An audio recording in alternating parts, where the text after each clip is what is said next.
On December 6th, the new hit game Marvel's Rivals released, and I've been playing it a decent bit. So, obviously, with a game this big and games literally being in my name, why wouldn't I decide to make a video on it? Usually, with how my videos are made, is that this guy here usually sits and talks while pictures and video clips fly over the screen. But I've decided that for this video, I'm going to be using clips from my own gameplay over top of what I say. But with all that said and done, let's get into the actual video. As of now, there are 33 playable characters in Marvel Rivals, all originating from Marvel.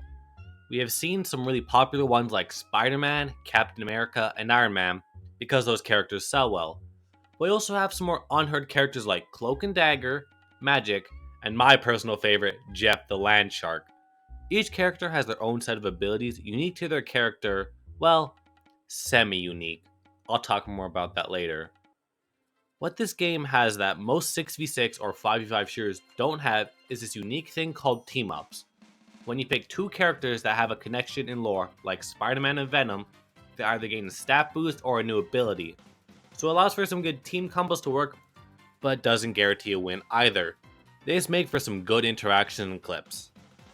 There are three groups of characters being Vanguards, which are like the tanks, Duelists, which are self-explanatory, and Strategists, which are basically the healers. Which makes sense for most games like this. But the problem with Marvel Rivals is that they don't have any requirements for what your team can be. So you could have 6 tanks or 6 duelists, it doesn't matter, but you can't have the same character twice. So that's fine for casual players, as it lowers queue times, and lets you play anything you want to. But once you get up in the ranking ladder, it becomes a lot more upsetting when people just insta-log duelists and you have no tanks or healers. They also get upset about insta-log duelists because who wouldn't get upset about that? But this causes a huge unbalance in the teams because they don't want to go anything besides duelist. I can proudly say that I'm not that type of player, and I usually wait like until near the end of the queue time before I pick my character. But this issue has made the community want role queues, which doesn't that defeat the whole purpose of setting itself apart? I'm a casual player, so I normally don't get into those issues. That doesn't mean that I don't see stuff like this happen. But luckily, I doubt that the creators of Marvel Rivals will listen to this, because then it would just be called a blatant copy of Overwatch. Speaking of Overwatch, did you know that Overwatch 2, which averaged about 40k players, roughly went all the way down to 17k players at a peak after Marvel Rivals? Meanwhile, on release, Marvel Rivals had a peak of 490,000 players, which is completely fair enough. As someone who has, sadly, played both games, I feel I could speak for most people when I say that Marvel Rivals is a complete upgrade. The biggest reason being the IP. It's a lot more funny to see a popular character like Thor and Hulk than a random gorilla with a taser or a hamster in a ball. That also isn't the only field that Marvel Rivals has seemed to have Overwatch beaten. Partly to blame the developers who apparently made their characters, quote, shock data miners with just how detailed the models were. So apparently the devs had some other plans than to just beat Overwatch with gameplay.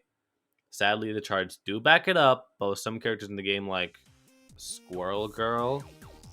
Moving on. When comparing Marvel Rivals to Overwatch, gameplay and other content aren't the only thing we compared the two with. The biggest being the abilities.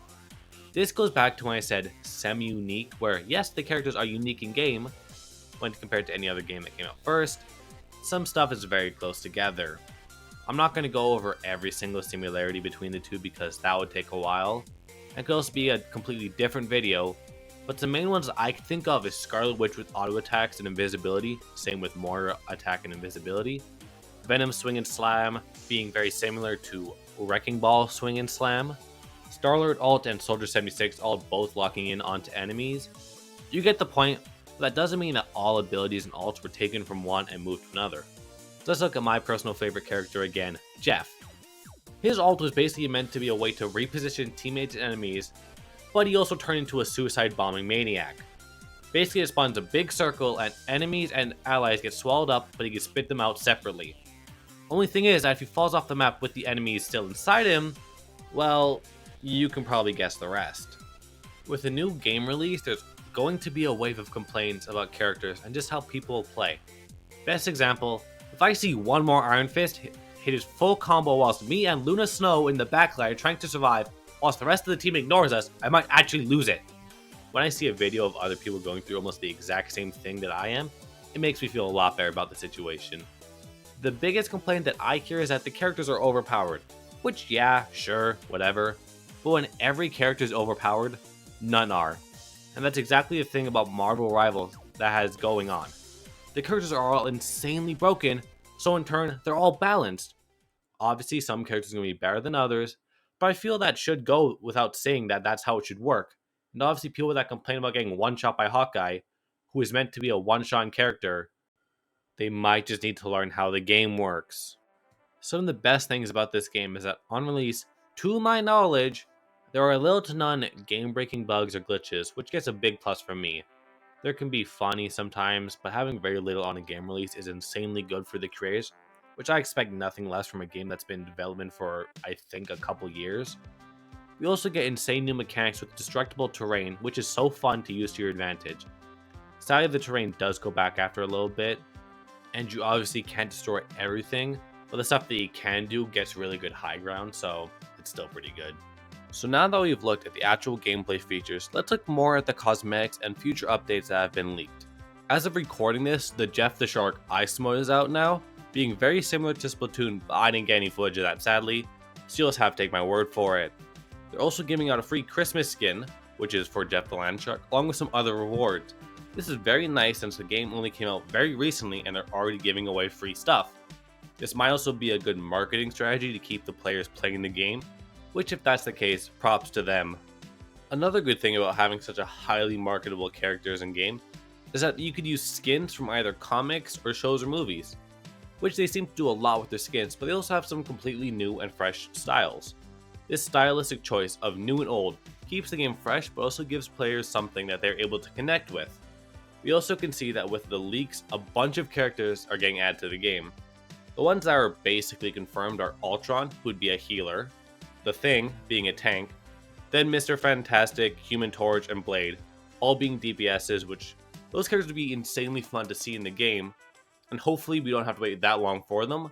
I also wouldn't mind the Invisible Girl from the Fantastic Four just to get all four of them together. This game is such a fun take on the 6v6 shooter game with abilities that I highly recommend you play whenever you get the chance.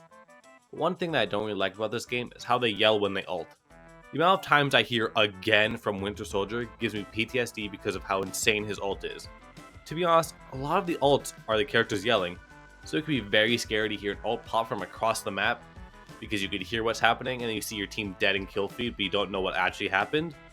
But beyond that, I don't have a whole lot left to talk about, but I did want to mention that if you want more videos and maybe a potential stream on this game, leave a comment and a like asking because I would love to do more stuff on this game, because these videos are so easy to make when compared to my normal stuff, and I love making them.